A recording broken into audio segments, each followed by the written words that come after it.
High heel, skirt, bra, panty, sanitary napkin থেকে শুরু করে মেকআপ, এই সবকিছুই কিন্তু প্রথম আবিষ্কার হয়েছিল ছেলেদের জন্য।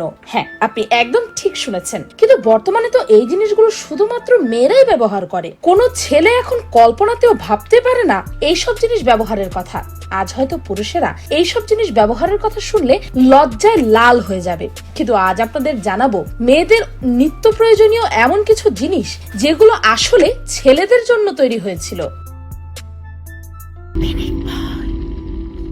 Number 1, high hills.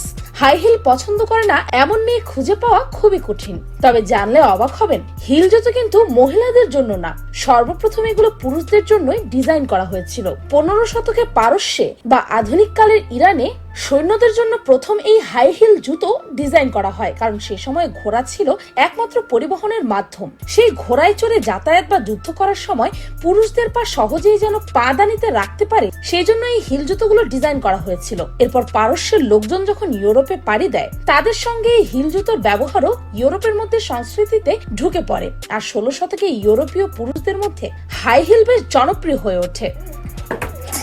Number 2, skirt. ছোটবেলায় স্কার্ট পরেনি এমন কোন মেয়ে বোধহয় নেই। আমরা বছরের পর বছর ধরে মহিলাদের ফ্যাশনের সঙ্গে এই স্কার্টকে জুড়ে দিয়েছি, কিন্তু একবার যদি ইতিহাসের পাতাতেও চোখ বোলাই তাহলে অন্য ছবিই দেখতে পাবো আমরা। কেননা তখন আপনি জেনে অবাক হবেন, স্কার্ট আসলে ছেলেদের জন্য বানানো হয়েছিল। আসলে রোমান সেনাবাহিনীতে সর্বপ্রথম এই স্কার্টের ব্যবহার শুরু হয়। ইনফ্যাক্ট এই স্কার্ট এতটাই পুরনো যে তার হিসেব করাও কঠিন, কারণ খ্রিস্টপূর্ব 3900 বছর আগেও স্কার্ট ছিল। এক সময় এমন চল ছিল যে তখন পুরুষেরা স্কার্ট পরতেন, এমনকি তারা এখনো পরেন। স্কটিশ লোকজনরা কিন্তু তাদের ট্রেডিশনাল গার্মেন্ট স্কিলস এর জন্য পরিচিত, যা আসলে একটি আর্ট। Number 3, sanitary pad. ছেলেদের জন্য স্যানিটারি প্যাড, এটা শুনে যাদের চোখ কপালে উঠছে তাদের হয়তো এই স্যানিটারি প্যাড সম্পর্কে অনেক কিছুই জানা নেই। জিনিসটির উদ্ভব ফ্রান্সে।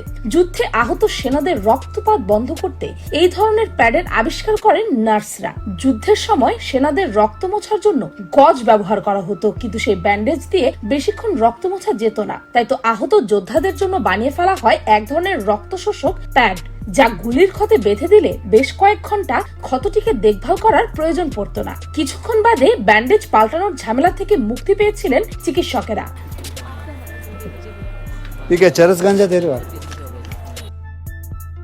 Number 4, crop top. দ্বিতীয় বিশ্বযুদ্ধের সময় যখন সেনাবাহিনীদের কাপড়ের কমতি পড়েছিল, তখন এক মহাশয় একটি গেঞ্জির কাপড় থেকে দুটি গেঞ্জি বানিয়ে দেখালেন। তার নাম দেওয়া হয় ক্রপ টপ। আর যুদ্ধের পরে ক্রপ টপ এতটাই পপুলার হয়ে যায় যে বডি বিল্ডাররা এরপর এটি ব্যবহার করা শুরু করে। তখন জিমে কোনো কাপড় না পরে জিম করা অ্যালাউ ছিল না, তাই তারা তখন এই ক্রপ টপ পরে জিম করতেন। এরপর থেকে অনেক ছেলেই এই ক্রপ টপ পরা শুরু করে। তখন মেয়েরা ক্রপ টপ পরতেন না, কিন্তু এখন দেখা যায় মেয়েরাই ক্রপ টপ পরছে।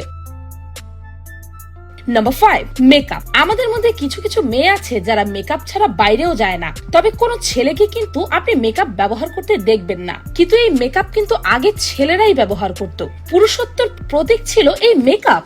এনশিয়েন্ট ইজিপ্টের পুরুষেরা তাদের ওপরওয়ালাকে ডাকার জন্য সবুজ আইলাইনার ও আইশ্যাডো লাগাতেন। তখন যেই পুরুষ যত বেশি মেকআপ করতেন তার পুরুষত্ব তত বেশি ফুটে উঠত। এমনকি যে পুরুষ যত বেশি মেকআপ করতেন তাকে তত বেশি ধনী বলে মনে করা হতো। আর এখন পুরুষেরা নারীদেরকে মেকআপের জন্য নানান খোঁটা দেয়।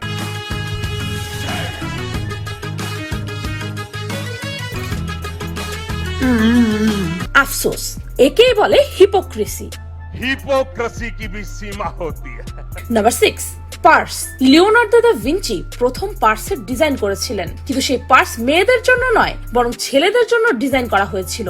তাই বলে এটি ভাববেন না যে ভিঞ্চি প্রথমে ছেলেদের জন্য পার্স আবিষ্কার করেছেন। ছেলেদের জন্য পার্স আবিষ্কার তো 7000 বছর আগেই হয়ে গিয়েছিল, যা এই ছবিগুলো দেখলেই আপনি বুঝতে পারবেন। নাম্বার 7, কানের দুল। পারস্যের পার্সেপোলিসে প্রথম কানের দুলের ব্যবহার হতো বলে শোনা যায়, এবং সেই কানের দুল পরতেন পুরুষেরা। তখন এটিকে পুরুষদের ব্যক্তিত্বের প্রতীক হিসেবে ধরা হতো। বিদ্রোহী পুরুষেরা এই কানের দুল বেশি ব্যবহার করতেন। প্রাচীন রোমে কানের দুল শুধুমাত্র কৃতদাসরা পরত, কিন্তু মধ্যযুগের ইউরোপে পুরুষদের কানের দুল পরা বেশ জনপ্রিয় হয়ে ওঠে। এমনকি 7000 বছর আগে প্রাচীন এশিয়ায় পুরুষের কানের দুল অনেক বেশি জনপ্রিয় ছিল, যা এখন দেখা যায় না বললেই চলে। নাম্বার 8, গোলাপি রং। মেয়ে মানেই তাদের পছন্দ হবে গোলাপি রং। Pink pink pink pink. No, Manju. Concentrate. Salmon pink, old rose pink, carnation pink, hot pink, magenta pink. কোনো ছেলের গোলাপি রং পছন্দ মানে সে তো মেয়েলি, এমনটাই আমরা ভাবি, তাই না? কিন্তু আপনি জেনে অবাক হবেন, অষ্টাদশ শতাব্দী পর্যন্ত পুরুষদের সবচেয়ে পছন্দের রং ছিল গোলাপি রং। 1918 সালে ক্যাটালগে দেখা যায় যে মেয়েদের জন্য নীল রং, কারণ তারা তখন ভাবতেন এই রংটি অনেক বেশি সূক্ষ্ম এবং শান্ত মনের প্রতীক, এবং ছেলেদের জন্য ছিল গোলাপি, কারণ এই গোলাপি রং তখন ছিল শক্তিশালী আচরণের প্রতীক। কিন্তু এখন হয়ে গেছে ঠিক তার উল্টোটা, অর্থাৎ মেয়েদের জন্য পিঙ্ক আর ছেলেদের জন্য ব্লু।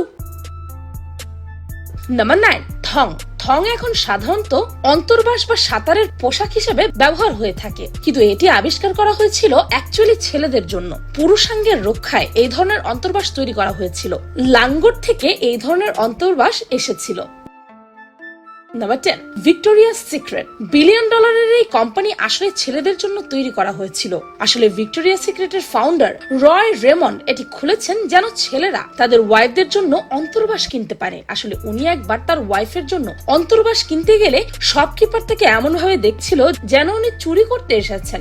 এরপরে তার মাথায় একটি প্ল্যান আসে ভিক্টোরিয়া সিক্রেট খোলার। এই সব প্রথম বছরই $5 লক্ষ সেল করে, কিন্তু আস্তে আস্তে তাদের সেল কমতে থাকে, তাই তখন তারা তাদের সব মেয়েদের জন্য উন্মুক্ত করে দেয়। তারপর এটি আরো বেশি পপুলার হয়ে যায়। Number 11, closet. লম্বা আর হ্যান্ডসাম হওয়াই না, মেয়েরা কিন্তু ছেলেদের শোল্ডারের উপরও ফিদা হয়। তাই এমন শোল্ডার যদি আপনি তাড়াতাড়ি পেতে চান, তাহলে আপনাকে 500 বছর আগের টেকনিক ফলো করতে হবে। সে সময় পুরুষেরা হ্যান্ডসাম দেখানোর জন্য এই ক্লোজেট ব্যবহার করত, যা ব্যবহারের পর তাদের কাঁধ চওড়া দেখা যেত। কিন্তু কয়েক বছর পর তাদের এই গোপন রহস্য মেয়েদের কাছে ফাঁস হয়ে যায়, আর তখন মেয়েরাও এটি ব্যবহার করা শুরু করে। এমনকি 16 শতাব্দীতে এটি মেয়েদের ফ্যাশন ট্রেন্ডে চলে আসে। Number 12, stockings. স্টকিংস এমন এক ধরনের মোজা যা ক্লোজ ফিটিং টাইপ। এটি পায়ের গোড়ালি থেকে হাঁটু পর্যন্ত পাকে ঢেকে রাখে। অনেক মেয়েরাই এখন স্টকিং পরে থাকে, বলতে গেলে বলতে হয় খুব ট্রেন্ডেই আছে এখন এই স্টকিংস। কিন্তু এটি 9 দশকে প্রথম আবিষ্কার করা হয়েছিল ছেলেদের জন্য। সে সময় পুরুষদের মধ্যে স্টকিং টাইপের মোজা পরার ট্রেন্ড ছিল, কিন্তু ওই যেটা ছেলেদের ওটা মেয়েদেরও চাই। তাই তো 18 দশক থেকে স্টকিংও মেয়েদের ফ্যাশনে ঢুকে পড়ে। ভালো করে খেয়াল করলে দেখবেন কয়েক বছর আগে ফ্যাশন ট্রেন্ডের সাথে এখনকার ফ্যাশন ট্রেন্ডের তেমন কোনো মিল নেই। আবার এমন অনেক কিছু আছে যা আগে যা ভেবে আবিষ্কার করা হয়েছিল, এখন আমরা কিন্তু সেটিকে সেই ভেবে কাজ করি না। এ থেকেই বোঝা যায় সবকিছুই পরিবর্তনশীল, আর এই পরিবর্তনের সাথে তাল মিলিয়ে ছেলেদের ফ্যাশন চলে এসেছে মেয়েদের মধ্যে। তাই এতে অবাক হওয়ার কিছুই নেই। ভিডিওটি ভালো লাগলে আপনার ফ্রেন্ডস এবং ফ্যামিলির সাথে শেয়ার করতে পারেন, আর পিনিক পাই চ্যানেলটিকে সাবস্ক্রাইব করে বেল আইকনে অল নোটিফিকেশন অন করতে ভুলবেন না যেন। আমি ফাল্গুনি, আজকের মতো এ পর্যন্তই। দেখা হচ্ছে পরের ভিডিওতে।